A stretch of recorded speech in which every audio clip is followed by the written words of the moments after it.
talagang gamit na itong bagong pala. Malapit na ang tag-ulan. So ihanda na natin yung mga kanal natin sa garden kasi maiwasan yung pag-overflow. So masira yung mga pananim natin.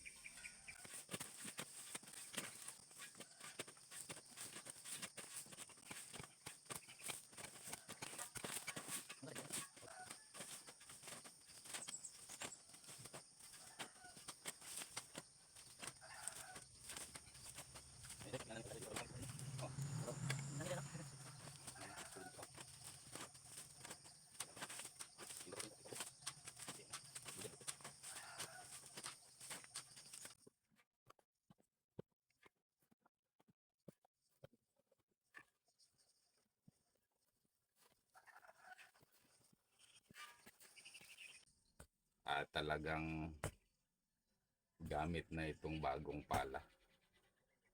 Ito pala